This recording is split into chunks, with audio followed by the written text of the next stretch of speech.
नमस्कार साथियों, ऑपरेशन सिंदूर के दौरान आपने देखा था कि भारत का अपना बनाया हुआ मिसाइल डिफेंस सिस्टम कितनी मजबूती के साथ दुश्मन के ड्रोन्स और दुश्मन की मिसाइलों को नेस्त नाबूद कर रहा था। यह मत भूलिए कि S-400 के साथ साथ यानी कि भारत का भरोसेमंद पार्टनर रूस ने जो S-400 भारत को दिया था, उस एयर डिफेंस सिस्टम के साथ साथ भारत के DRDO ने जो अपना मिसाइल डिफेंस सिस्टम डेवलप किया था, उसने भी काफ़ी योगदान दिया और इसी वजह से पूरे ऑपरेशन सिंदूर में पाकिस्तान को मुंह की खानी पड़ी, भारत आगे रहा। लेकिन अब एक ऐसी बड़ी खुशखबरी आ गई है कि भारत के लिए, देखिए उस समय क्या था कि भारत ने जिन मिसाइलों का इस्तेमाल किया ऐसा कह सकते हैं आप कि वो बड़े खर्चीले मिसाइल थे। लेकिन अब जो भारत ने मिसाइल डेवलप किया है वो बिल्कुल ऐसा जैसे इजराइल करता है। अमेरिका के एक मिसाइल की कीमत जानते हैं, करोड़ों में पहुंच जाती है। लेकिन चूंकि इजराइल को 12 के 12 महीने युद्ध में रहना पड़ता है, इसलिए वो अपने लिए ऐसी मिसाइल बनाता है जिसकी कीमत आती है फायरिंग की या पूरे मिसाइल की 300 रुपए के आसपास। तो भारत ने भी अब ऐसा ही कुछ डेवलप किया है। और याद करिए 15 अगस्त को लाल किले से भाषण देते वक्त प्रधानमंत्री मोदी ने देश को यह भरोसा दिया था कि हम ऑपरेशन सुदर्शन चक्र जल्द ही शुरू करने वाले हैं। ये सुदर्शन चक्र क्या है? सुदर्शन चक्र को आपने देखा होगा, चारों दिशाओं में वो घूमता रहता है और वो कवच की तरह काम करता है। वो भगवान श्री कृष्ण के एक इशारे पर जिस भी दुश्मन को टारगेट करना होता है, सिर्फ उसको टारगेट करता है और चारों दिशाओं में। तो ठीक इसी तरह ये जो मिशन सुदर्शन चक्र चलाया गया है भारत की तरफ से, ये भी भारत के लिए ठीक वैसा ही काम करेगा। अब ये क्या है सुदर्शन चक्र का मिशन? हम आपको ग्राफिक्स के जरिए कुछ समझाने की कोशिश करते हैं और बताने की कोशिश करते हैं कि भारत के लिए कितना फायदेमंद है और कैसे भारत को ये एक सुरक्षा कवच प्रदान करेगा। सबसे पहले तो ये देखिए कि क्या है भारत का मिशन सुदर्शन चक्र। भारत ने integrated air defence weapon system का पहला सफल परीक्षण किया है। कुछ ही घंटे पहले इसका सफल परीक्षण किया गया है। यह डिफेंस सिस्टम अलग अलग ऊंचाई और अलग अलग दूरी पर एक साथ कई लक्ष्यों को भेज सकता है। आपने देखा था एक तरीके से ड्रोन बॉम्बार्डिंग हो रही थी पाकिस्तान की तरफ से, जिसका भारत ने जबरदस्त जवाब दिया। प्रधानमंत्री नरेंद्र मोदी ने 15 अगस्त को मिशन सुदर्शन चक्र की घोषणा की थी और उसके बाद फौरन भारत ने इसका सफल परीक्षण भी किया। सुदर्शन चक्र को DRDO यानी पूरी तरह से भारत के वैज्ञानिकों ने बनाया है। यह भी इसकी सबसे बड़ी उपलब्धि है। मिशन सुदर्शन चक्र का लक्ष्य देश की सीमा के अंदर आने से पहले दुश्मन के हवाई हमलों को रोकना और पलटकर उन पर हमला करना है। यह भी आप समझिए। अब सुदर्शन चक्र के 3 घातक वर्जन है। पहला जो सबसे छोटा वर्जन है, जिसको कहते हैं डायरेक्टेड एनर्जी वेपन, लेजर हथियारों से लैस होता है। ये ड्रोन को लगभग 3 किलोमीटर की रेंज में हवा में ही नष्ट कर देता है। इसकी बीम की स्पीड प्रकाश की यानी लाइट की स्पीड के बराबर है, जो फौरन हमला करती है। दुश्मन को देखते ही ये हमला कर देती है। इस तरह का ये है। ये मोबाइल, दूसरा जो उसका हिस्सा है वो उसको कहते हैं क्विक रिएक्शन मिसाइल। ये मोबाइल प्लेटफॉर्म होते हुए भी दुश्मन के फाइटर जेट्स, हेलीकॉप्टर, ड्रोन और मिसाइलों को बहुत तेज रफ्तार से नष्ट कर सकता है। अब ये देखिए, क्विक रिएक्शन मिसाइल की एक और खास बात है। 3 किलोमीटर से लेकर 30 किलोमीटर की दूरी तक ये हमला कर सकता है।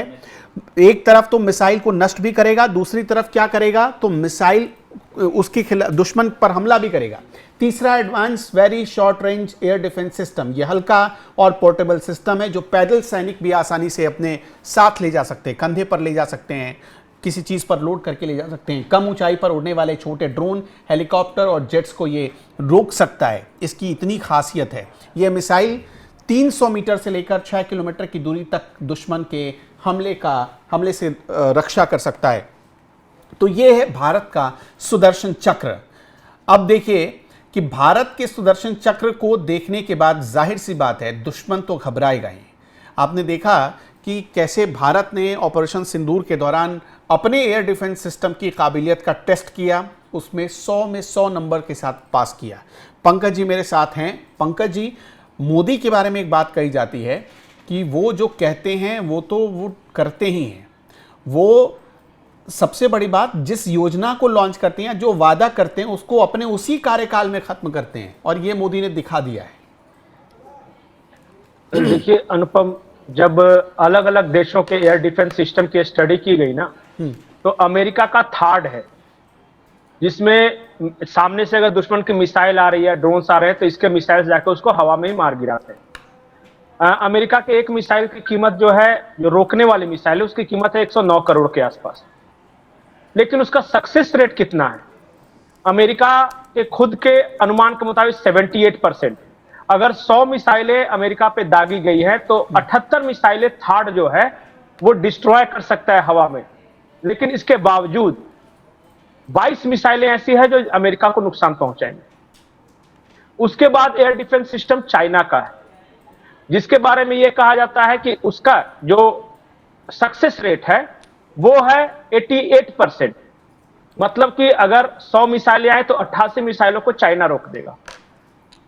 उसके बाद आयरन डोम है इजराइल वाला, जिसके बारे में कहा जाता है कि वो 97% तक रोक सकता है। मतलब 100 मिसाइलें फायर की गई है उसकी तरफ, तो पता चला कि 3 फिर भी आके गिरेंगी। उसके बाद S-400 है, उसके बारे में कहा जाता है कि वो 98% है, कि 98% को मार गिराएंगे। मतलब 100 में 98 मिसाइल आ रहे हैं तो गिरा देंगे, लेकिन फिर भी 2 मिसाइल लगेंगे। तो भारत सरकार ने यह सोचा कि जो भी 68% है, 78% है, 88% है, 97% है, क्यों ना हम सबका इंटीग्रेटेड एक ऐसा वर्जन बनाएं जो 100% इफेक्टिव हो। जैसे और अपने द्वारा बनाया गया हो। नहीं, हाँ, वो सुदर्शन चक्र में सारे आ जाते हैं। सुदर्शन चक्र में S-400 भी है हमारा, आकाश भी है, आकाश तीर जो है वो है। एक अभी हाल में लॉन्च किया था जो लेजर बीम से गिराता है। वो क्या होता है कि जैसे ही कोई फ्लाइंग ऑब्जेक्ट्स हो, ये दनादन लेजर बीम से उसको मार मार के गिराना शुरू करता है। तो वो भी रहेगा हमारे पास। उसके बाद एक अभी जो 2 दिन पहले जिस सुदर्शन चक्र की बात कर रहे हैं, वो इंटीग्रेटेड एयर डिफेंस सिस्टम है ये। तो ये क्या है ना कि सारे इस तरह के एयर डिफेंस, जैसे आयरन डोम वाला है, उसमें अवाक्स भी आ गया है। अवाक्स क्या होता है ना कि बॉर्डर पे लगा हुआ है, वो रेडिएशन से वो पता करता है कोई आपके बॉर्डर के अंदर आ रहा है कि नहीं, वो डिटेक्ट करके बताता है। इजराइल से हमने परचेज किया था। तो सबको मिला के इन्होंने बनाया सुदर्शन चक्र, कि हम दुनिया का सबसे एडवांस एयर डिफेंस सिस्टम रहेंगे, जिसमें सारे चीज रहेंगे। हमारा इजराइल वाला टेक्निक भी रहेगा, हम S-400 भी लेंगे रशिया से, अपना जो बनाया है वो भी करेंगे, आकाशीय भी रहेंगे, लेजर वाला जो है वो भी रहेंगे, ये सारा रहेंगे। सबको मिला के ऐसा बनाएंगे कि हमारे देश के नागरिक 100% सुरक्षित हो जाए। एक तो ये है। दूसरी बात ये है कि आजकल का जो युद्ध है, पहले था कि चलिए गन बैटल्स होता था, तोप लड़ते थे या फाइटर प्लेन्स लड़ते थे। आजकल जो युद्ध है वो ड्रोन्स के जरिए लड़े जा रहे हैं, ड्रोन्स और मिसाइल्स के जरिए। ये बहुत इंपॉर्टेंट, मतलब कि की वेपन्स आ गया। अटैक करना है तो ड्रोन से अटैक करेंगे या मिसाइल से करेंगे, और अपने अपने एरिया में बैठे हुए करेंगे। ऐसे में 2 चीजें देश के लिए जरूरी है। या तो आपका एयर डिफेंस सिस्टम इतना मजबूत होना चाहिए कि दुश्मन का जो ड्रोन या मिसाइल आ रहा है उसको आप हवा में ही बर्बाद कर दो, आपको आपके लोगों का नुकसान पहुंचाने से क्या। दूसरा, अटैक, आपके पास ऐसा मिसाइल सिस्टम होना चाहिए जो कि दुश्मन के हर एयर डिफेंस सिस्टम को भेद कर उसको नुकसान पहुंचा सके, जैसा भारत ने ऑपरेशन सिंदूर में किया। ऑपरेशन सिंदूर में एक खरीदा था चाइना से पाकिस्तान ने एयर डिफेंस सिस्टम, HQ9 कुछ है उसका नाम, हाँ HQ9 करके था। अब जब भारत ने मारना शुरू कर दिया तो पता चला कि HQ9 तो फेल हो गया।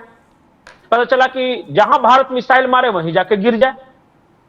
मतलब कि सोचिए कि कोई भी ऐसा जकोबाबाद से लेके वो क्या था केराना हिल्स लेके कोई यहां रावलपिंडी हेडक्वार्टर पर हमारे ड्रोन्स गिरे। मतलब ऐसा था भारत का डिफेंस सिस्टम जिसने HQ9 को जाम कर दिया था। उस समय तो ऐसी भी रिपोर्ट आई थी। हाँ, तो इसी से आप समझिए कि चाइना वाला तो टेस्ट हो गया HQ9। वो भले ही दावा करता है कि 88% हम मार गिराते हैं, लेकिन जब भारत ने मारने शुरू कर दिए तो पता चले उसका सक्सेस रेट 50% के आसपास दिखा। और जो उसके इशाक डार को कहना पड़ा पार्लियामेंट में खड़े होकर ये कि हमने तो अपना इसलिए बताया नहीं है डिफेंस सिस्टम ताकि सामने वाले डिटेक्ट न कर ले। अरे भाई, डिटेक्ट वो रोकने के लिए बना था ना, हमने उसका इसलिए इस्तेमाल नहीं किया कि उनको पता चल जाए कि कहां छुपा के रखा है। ये तर्क देना पड़ा बेवकूफी वाला। हमारा एक कोई है ही नहीं। हमारे पास S-400 भी है, हमारे पास आकाश तीर भी है, हमारे पास लेजर वाला भी है, हमारे पास इंटीग्रेटेड ऑपरेशन भी है। सिंदूर में आकाश तीर ने भी बहुत काम किया था। आकाश तीर बहुत ने बहुत भी, हाँ, उसी से उसने तो भी एक उसी कवच से तो दिया सबक था। मिला। और जितने ड्रोन्स मारे गए थे, उन ड्रोन्स को हिट करने में आकाश तीर का बहुत बड़ा योगदान था। बिल्कुल बिल्कुल। और एक चीज और महसूस किया गया ऑपरेशन सिंदूर में कि जब हम विदेश से कुछ मंगाते हैं ना, तो जिस देश ने भेजा उस देश को ये टेक्नोलॉजी पता होती है कि वो कैसे काम करता है, और वही चीज वो कई देशों को बेच चुका होता है। जैसे S-400 लिया, तो S-400 रशिया ने सिर्फ इंडिया को नहीं दिया होगा, कुछ और देशों को दिया होगा। तो वो जो टेक्नोलॉजी कैसे काम करता है बहुत सारे देशों में वो प्रचलित होगी, कि उसको जानकारी होगी उसके बारे में। लेकिन जब आप स्वदेशी कुछ डेवलप करते हैं तो वो आपका अपना होता है। दुश्मन को पता नहीं होता है कि आपके पास क्या है और वो किस तरीके से काम करता है। वैसे मामले में ये ज्यादा इफेक्टिव होते हैं। एक सुनी सुनाई बात है कि भारत के पास एक लेजर बीम से डिफेंस टेक्नोलॉजी है, लेकिन किसी को यह पता नहीं कि वो क्या है, वो कैसे रोक सकता है। एक एक लेजर जो निकलता है वो 3 लाख किलोमीटर प्रति घंटे की रफ्तार से जाकर मार देता है। पलक झपका और पता चला कि फाइटर प्लेन आ रहे हैं तो वो डिस्ट्रॉय, मिसाइल आ रही तो उसको डिस्ट्रॉय कर दिया, यूएफओ आइडेंटिफाइड फ्लाइंग ऑब्जेक्ट्स आ रहे उसको डिस्ट्रॉय कर दिया, ड्रोन्स को डिस्ट्रॉय कर दिया। और कम पैसे भी लगते हैं, स्वदेशी अगर आप इस्तेमाल करेंगे। बात है, प्रधानमंत्री मोदी ने, और इसीलिए इसका नाम ही रखा गया है सुदर्शन, मिशन सुदर्शन। इसीलिए बहुत सारे लेयर्स हैं, इसीलिए 360 डिग्री पर भारत को ये सुरक्षा देगा, और ये कामयाब भी हो रहा है। भारत देखिए, मिसाइल के मामले में, बैलिस्टिक मिसाइल के मामले में, हाइपरसोनिक मिसाइल पर अब काम कर रहा है भारत। तो ये जो है भारत की बढ़ती ताकत है, और भारत ने इसे प्रूव किया भी हाल ही में पाकिस्तान के खिलाफ। तो दुनिया भी अब मानने लगी है भारत का लोहा। एक चीज और है, अब तक दुनिया से ब्रह्मोस कर रही थी, अब ब्रह्मोस का बाप बना रहा है भारत, उसका सफर टेस्टिंग कुछ ही दिनों में होगा। और ये जो सुदर्शन चक्र कहते हैं कि लेयर है, 7 लेयर। तमाम जानकारियों के लिए दर्शकों, ये जो भारत की ताकत बढ़ रही है, इस पर आप इसे कैसे देखते हैं, हमें कमेंट सेक्शन में आप बताते चलिएगा। फिलहाल इस वीडियो में इतना ही। नमस्कार।